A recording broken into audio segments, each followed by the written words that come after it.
Welcome to the FMC Lounge, everyone. I'm your host, Joe for Show. In this video, I will be going over my new and updated Hailey guide. In this video, I will be talking about the new buff that she got, her new Descendant mod, which ancestor mod I'm currently using on her, how to unlock her. We'll go over the patch notes. I'll show you what build I'm using and some gameplay. If y'all could do me a favor, leave a like, subscribe, comment down below. It would really help with the YouTube algorithm. I would appreciate it a lot. Now, enough of the yapping, let's jump straight into the video. The first thing we're going to talk about is how to unlock the Descendant Hailey. The reason why, she's the only Descendant in the game where to unlock her, it's not the same as every other Descendant. If you notice on your map right here, these two are highlighted red. Every daily rotation zone will be highlighted red, or it might be the same one. And basically, if you come to it, you want to look for, there's only two missions. It's either going to be this one here or this one right here. You're looking for this kind of symbol. And when you click on it, you're going to have two options. Either if you're 400% or you're Disrupt Invasion. If you click the Disrupt Invasion, the gold is guaranteed, but you'll have a chance of getting any of these. You can do this twice a day for daily rotation for this mission. For this zone, as you can see, it's red. If you come over here, this is the other one, and again, it's the same thing. You can do this twice a day. So basically you can do 4 a day and you get, some Hailey parts and you get about 5 mil gold. Now after that, instead of waiting for the next daily rotation to do the inversions, you can come over to Sigma sector, and each zone will drop the other 2 Hailey parts. You see right here, you get 4 of the code, and if you come down here, you get 4 of the Hailey enhanced cell. If we go to the other zone, you get the 4 Hailey stabilizer and the 4 Hailey spiral catalyst. You can farm this over and over, and while you're farming this, you are going to be getting these blue materials that are needed for the ancestor mods. You'll get your Serena parts, your mutant cell parts, weapon cores, and component cores to make your Descendant's weapon and components even better. You also get these materials which you can use to upgrade your components or your reactor to double gold. And when you come over here to craft Hailey, as you see right here, you need 36, 36, 36 and 36. It's not like other Descendants where you only need 1 blueprint. You need a small amount to become basically enough for 1 blueprint. So here are all the changes that Hailey got with the release of season 3.2. For her safe strategic retreat, the weak point damage maximum has been increased to 80%. Her cryo rounds, which is her first ability, the kill damage has been increased to 469 out of 93, so that's a huge increase. Her storm snare, the freezing beam direct damage went to 17,000 from 89, and the AoE went from 45 to 89, so again another insane damage. And then her cold fury movement speed reduction, it goes down to 1% for each stack instead of 2.5, so she's a little bit faster now. And they changed the stacking time where they're getting a stack every 0.2 seconds. And then Zenith, the firearm increase, they kind of dimmed it down a little bit. It went to 170 instead of 200, but the unique additional weapon went up to 49 from 36. And depending on what weapon cores, how many weapon cores you have on, you get all these increases. For 1 weapon core, 100% magazine. 2 weapon cores, you're getting 101 firearm crit hit damage. For 3 weapon cores, you're getting 62% more weak point damage. 4 weapon cores, you're getting 184% skill power increase, and 5 weapon core, your damage reduction is up to 20% when you're using your 4th ability. All this happens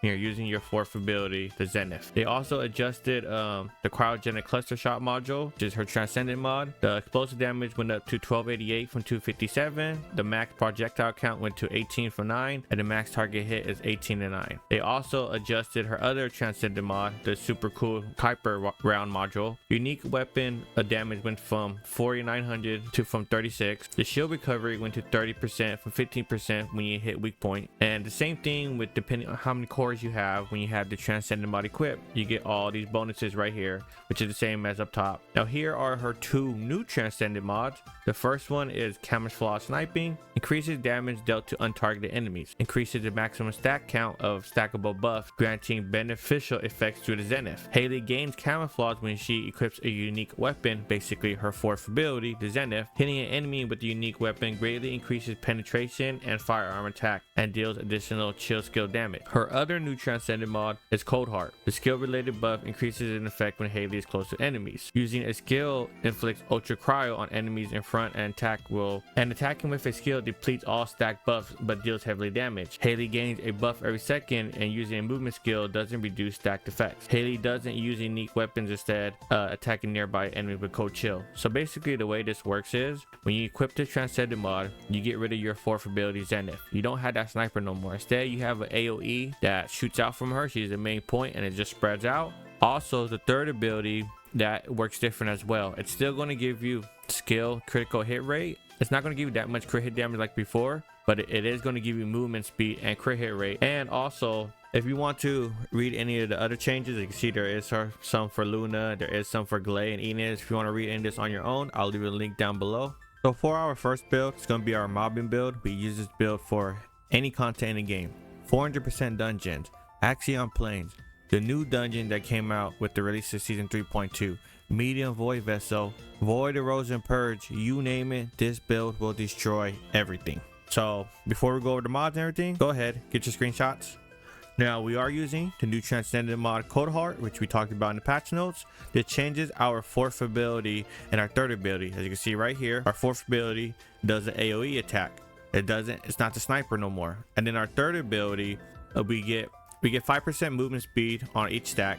We get 12% crit hit damage at max stat, and we get skill critical hit rate increase for each stack. There's 16 stacks total. So for our mods, we are using Focus on Chill. We are using Marksman Resolution for the skill critical hit rate and a little bit of HP and range. We're using 4 crit hit damage mods. We're using 1 HP mod, 1 range mod, and then 2 cooldown mods. Now, if you're wondering why I'm not using Focus on Singular, the reason why I'm not using Focus on Singular is because I would have to take off an HP mod, and I'm not a glass cannon player. That's not my play style. And the main difference between having that on is literally 200,000 damage. It's not a million. It's not 1.5 million. It's not 2 million damage difference. It's literally 200,000. Not that much of an issue. I'd rather have more HP, be more tanky so I can stay alive. Now, if that's not your playstyle, you want to be a glass cannon, go ahead, take this off and put on Focus and Singular. Me, I feel like it's not necessary. Now, if you do not have this ancestor mod, and if you don't have a skill critical hit rate, because the only way you're going to get 100% crit hit rate with this build is with this ancestor mod. As I'll show you right now, we're going to take it off. We're going to activate our third ability. We're going to wait till we get to the 16 stack. We are at 16 now. If you come here, my skill critical hit rate is at 89. Can't get it, make it go any higher. We can take some of these off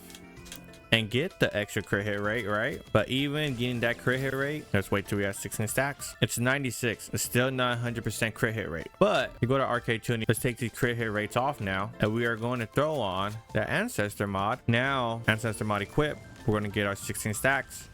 If we go look at our stats, it's 100% skill critical hit rate. This is the only way you're gonna get 100% on this build is from the ancestor mod. But again, if you don't have it, just take it off and throw it back on Focus and Singular. If you need an explanation of how ancestor mod works, where to farm them, how to use them and everything, check the link down below in the description. I'll have a separate video of full guide, everything you need to know about ancestor mods. For our trigger module, we are using Gap in Time and hitting the enemy with a normal AoE, which is our fourth ability. As you can see right here in the red letters, normal AoE. It's going to do additional damage. That's why we're using it. For our reactor, we are using skill cooldown and skill critical hit damage. Main reason why we're using this, all of our abilities singular.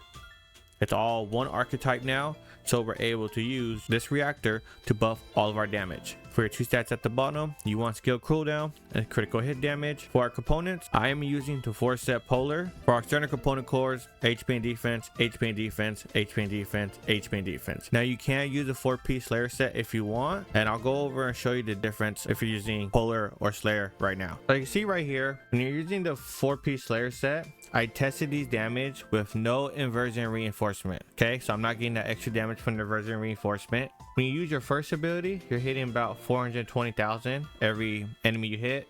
Your second ability is doing 10.8 million, and your third ability is doing 4.3 million. And if you don't remember, what the Slayer set does is when you have a 4-piece on, you get 26% more skill power. Now the polar set, what this set does, if you have a 4-piece and you hit 10 stacks, every time you use ability and hit enemy, you go up by 1 stack.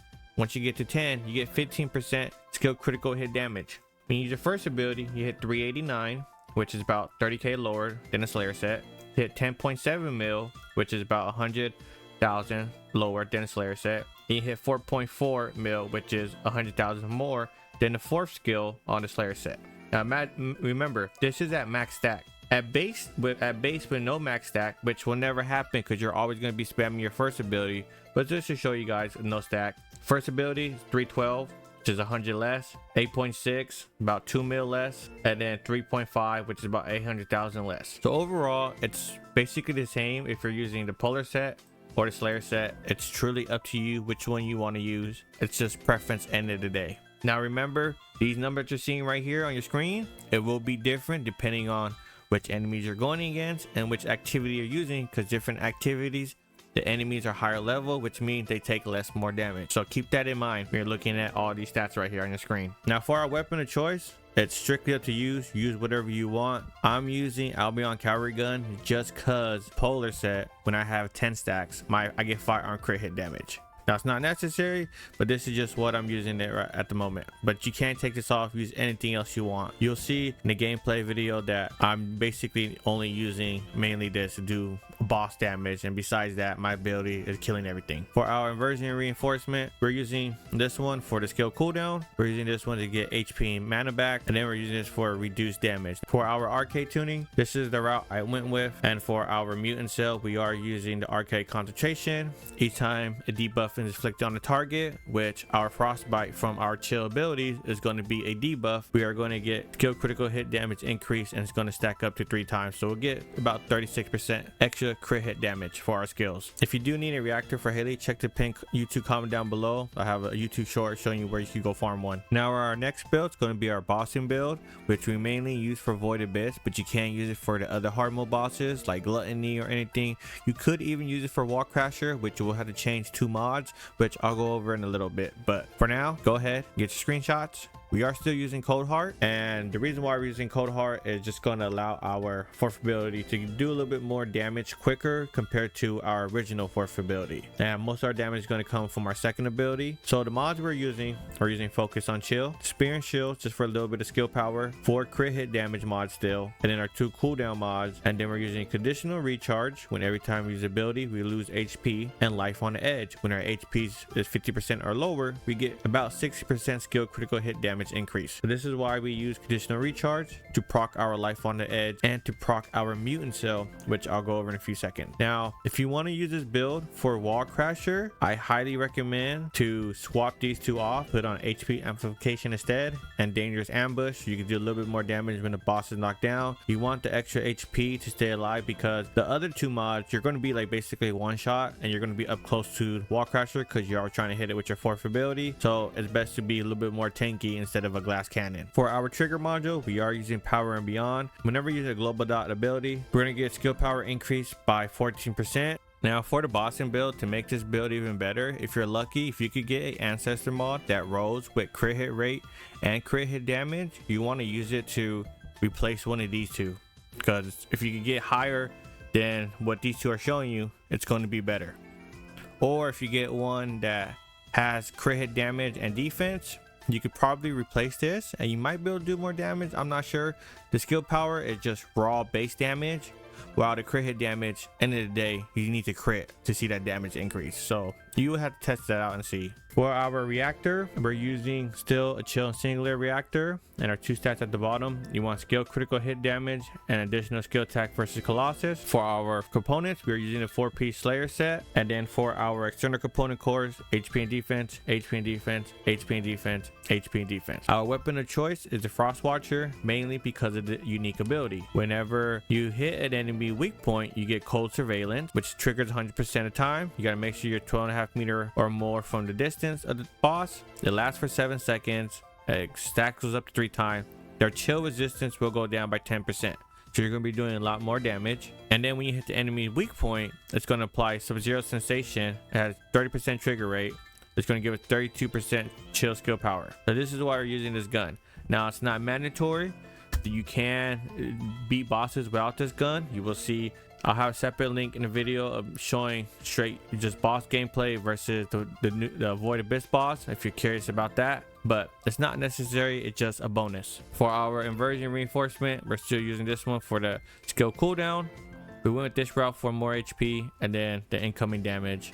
Mainly this is for, you know, Void Abyss boss, but for the other bosses it's not necessary. You can use whatever you want. For our arcade tuning, this is the route I went with, same as the mobbing build. The only difference is, instead of getting these 3 range right here, you want these 3 up here for additional skill attack Colossus. And then for our mutant cell, we're using singular damage conversion. Our singular skill power boost ratio is increased proportionally to the amount of HP consumed. Our Conditional Recharge mod that we just talked about, every time you use ability, it's consuming HP is getting lower. So not only is that Life on the Edge is going to proc when I'm at 50% HP or lower, this is proccing as well, which is going to give me more singular skill power increased damage. Well, that's going to be it for the video. Hopefully this guide helps you decide on what kind of build you want to make for Hailey, how to use Hailey. Thank you for everyone watching. I will catch you on the next video.